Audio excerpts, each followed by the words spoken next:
Oi pessoal, vamos para a nossa 27ª aula da NBR 6122 de 2019. Espero que estejam aprendendo bastante. Estamos falando agora de ensaios de laboratório. Vem comigo! Bom pessoal, vamos para a nossa 27ª aula da NBR 6122 de 2019. Meu nome é Christian Porcino, sou doutor em Engenharia Civil, trabalho com a área de geotecnia, na parte de contenções, fundações, na parte também de estruturas, trabalho como professor, orientador de mestrado lá na UFOP, trabalho no mestrado profissional da UFOP, trabalho na especialização da PUC, trabalhei já em graduação na UFMG, e outras faculdades também, FUMEC, e estamos aqui então fazendo esse estudo sobre o projeto e execução de fundações da NBR 6122.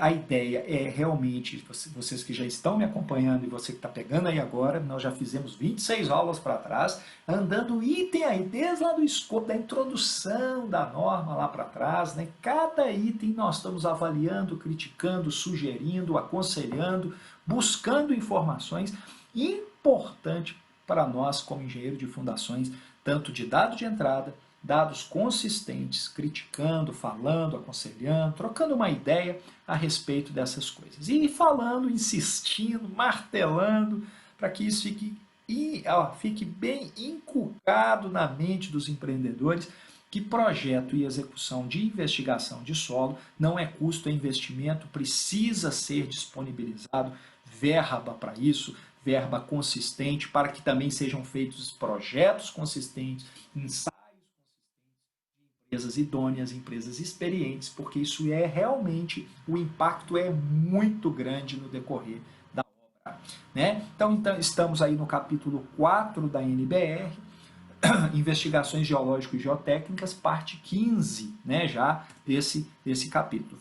Estamos falando especificamente no item 4.6, que é o item Investigações Complementares de Laboratório, onde a gente a norma fala que eu faço esse tipo de investigação para obtenção de parâmetros de resistência, deformabilidade e permeabilidade. Eu tenho normas que regem esses ensaios. Começamos do item 461, falou dos ensaios de caracterização, granulometria, umidade natural, limite de liquidez, limite de plasticidade, peso específico real dos grãos. Falamos do cisalhamento direto, vantagens e desvantagens, quando é bom, quando ele é top, ótimo e pode ser usado sem problema nenhum, quando ele tem o nosso problema, nossas limitações com esse ensaio, estamos obtendo ângulo de atrito e intercepto de coesão. Temos que ter muito cuidado com a obtenção desses parâmetros, que também são obtidos no ensaio triaxial, que nós falamos lá no item 463. Saber qual tipo de ensaio que eu vou especificar.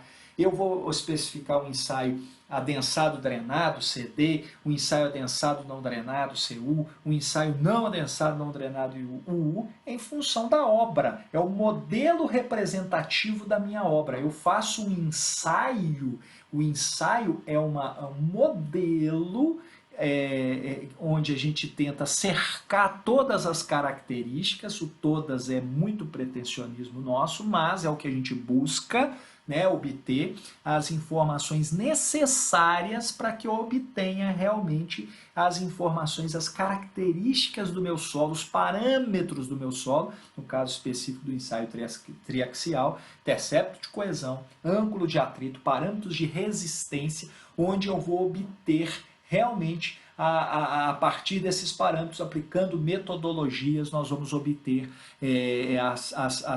o comportamento do meu solo, no nosso caso específico para fundações, obtendo essas informações. Também falamos no item 46.4 do ensaio de adensamento, da importância desse ensaio na engenharia de fundações.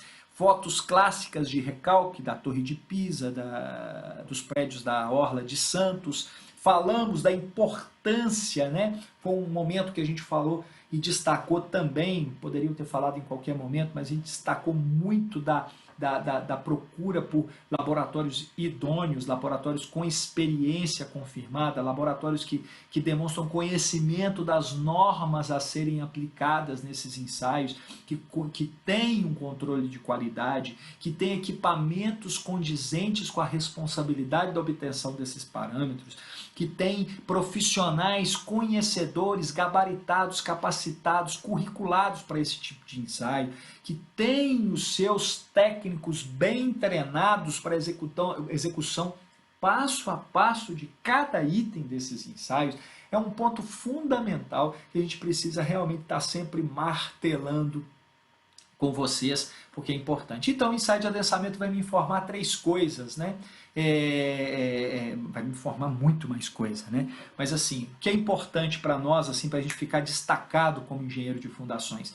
Quanto que é a deformação, a magnitude dos recalques, o tempo dessa ocorrência do recalque, lembra que a gente falou isso? Ó, vai ser em 3 meses ou em 30 anos que esse tanto de recalque vai acontecer? Isso é informação importante, para a gente também evitar também recalque diferencial, que é um desastre para nós, né? E falamos também, na última aula, falamos dos ensaios de caracterização da expansibilidade, que muitas vezes é desconhecida do engenheiro de fundação, o termo expansibilidade. Desconhecemos e vivemos felizes com isso, até que o problema ocorra, né? Até que surja o problema, né? Então é importante nós estudarmos, até mesmo porque a partir do 464, o ensaio de adensamento, eu consigo ter informações de expansibilidade. Então às vezes eu faço um ensaio e não aproveito tudo que ele tem para nos dar.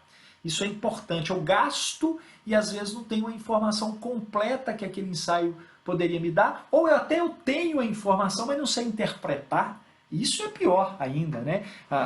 Vem para mim a informação completinha, bonitinha, eu passo por ela sem interpretar ela corretamente, tecnicamente eu preciso conhecer, eu preciso me envolver. Deixei uma literatura como referência bibliográfica na última aula, falando de outros ensaios, né, importantes, né, para verificar esse aumento do volume na presença de água, que é a expansibilidade do solo. E hoje nós vamos falar dos solos colapsíveis. Para isso nós vamos fazer a mesma coisa que fizemos na aula passada. Vamos recordar o capítulo 3 de termos e definições, no que tange ao que nos ensinou naquele capítulo, que seria solo colapsível, né? Hoje, ouvindo muito falar de solo colapsível por aí, dos problemas gerados por solos colapsíveis, o que é, às vezes a gente é consultado, como que eu avalio se o solo é colapsível ou não, né? Como que eu posso fazer uma consultoria nesse assunto, como que eu posso ali na minha obra, Cristian, eu queria saber se esse solo é colapsível ou não, né? Lá no 3.41 define, né, a definição de solo colapsível são solos que apresentam brusca redução de volume quando submetidos a acréscimos de umidade sob a ação de carga externa. Olha só, está juntando um balaio de gato aí que pode gerar um problemão para nós, né? Água reduz bruscamente o volume sob a ação de uma carga externa. Então, quando eu tenho a ação da carga externa, reduziu bruscamente o volume, eu tenho ruptura. Eu tenho recalque, eu tenho problemas. Então eu preciso entender, aquele solo meu é colapsível ou não? E aí, gente, alerta, né? Nós até falamos, né, dessas questões que existem em algumas literaturas, né, mostrando um mapeamento nacional aqui de algumas regiões que já foram mapeadas como colapsíveis, mas não quer dizer, às vezes a gente bate o olho nesse mapinha de regiões aqui e acha que é só aqui que tem. Né, que só aqui que tem, ou que todo solo que tem aqui ou coisa parecida. A gente faz essa analogia simplista da situação. Né? Mas, na verdade, não é assim. Né? Nós temos que caminhar de uma forma diferente. Né? Nós temos que entender exatamente como determinar se o solo é colapsível ou não. E aí, gente, nós temos que crescer, evoluir, andar muito mais nessa questão de investimento e investigação geotécnica. Né? A disponibilização de verba para fazer. Porque é sempre assim. Eu tenho disponível aqui para fazer 3 sondagens só. Imagina você virar para o cara tem disponível verba separada para fazer 3 sondagens SPT. Aí você vê para o cara que ainda tem que fazer ensaio complementar de laboratório. O cara te mata. Essa que é a cultura que a gente tem que deixar ela de lado. Parar com isso.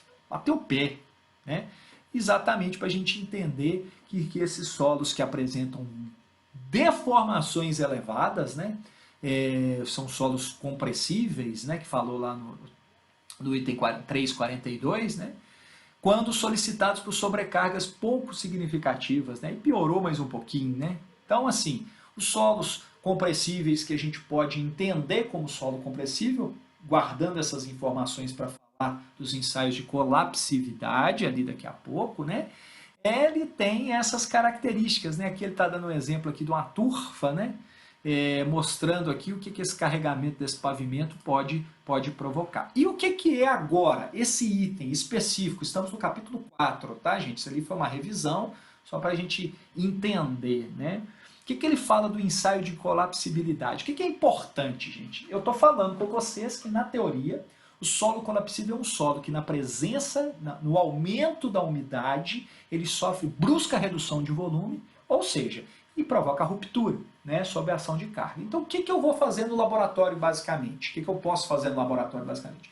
Algum ensaio onde eu comparo aquele solo sem água, né, sem acréscimo de água, umidade natural, né?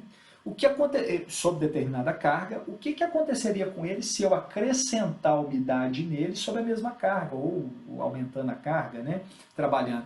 Qual é o comportamento? Né? Então a água influencia muito na resistência do solo, o solo é colapsível. Mas tem outros parâmetros que são complementares, auxiliares, que nos ajudam nisso.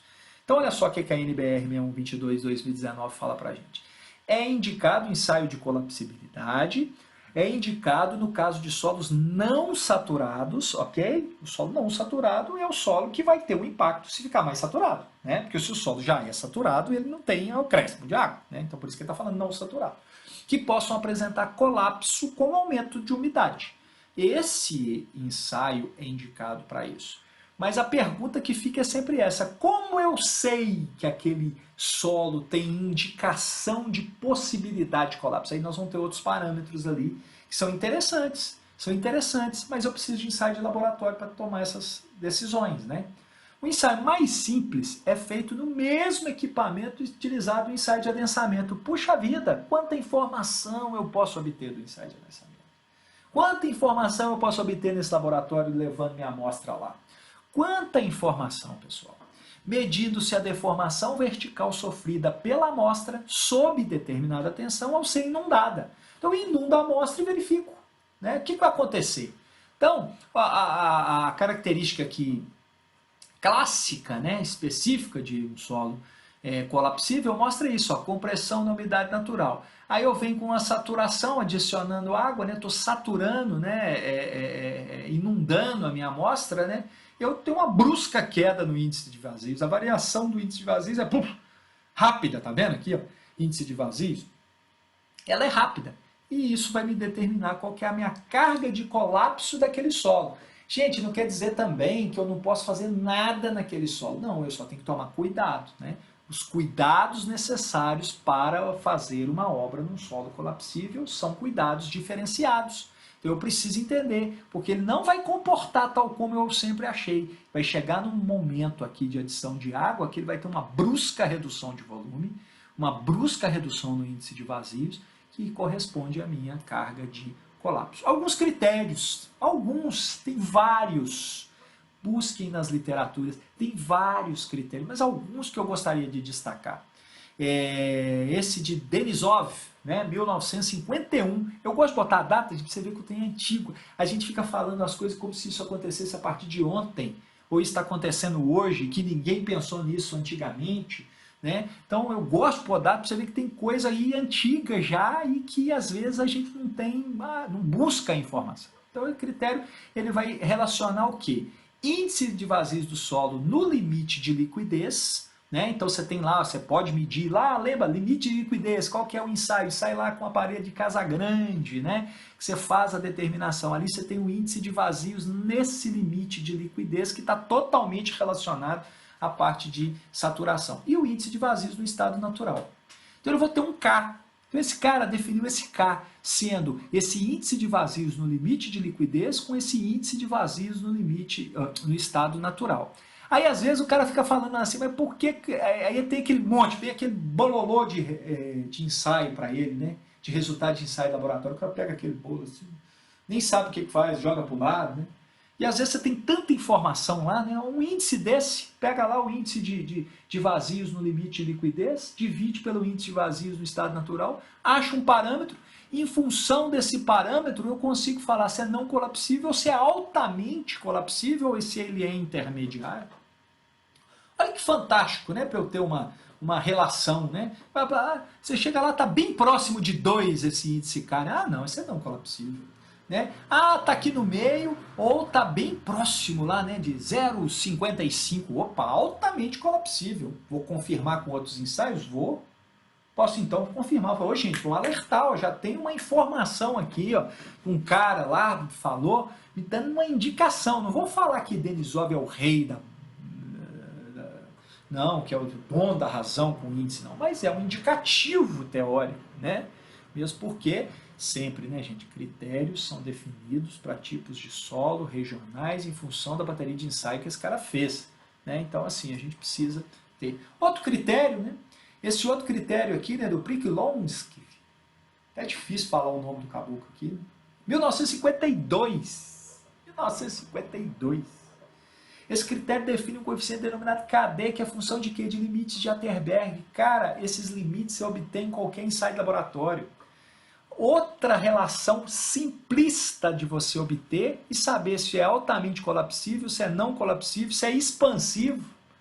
Olha só, a partir de uma continha de limite de liquidez, LL, limite de plasticidade, LP, e de umidade natural. São ensaios simples.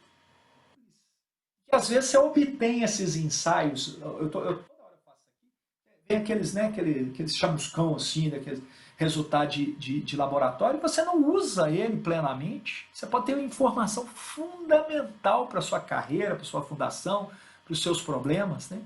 Código de construção da União Soviética em função do índice de vazios.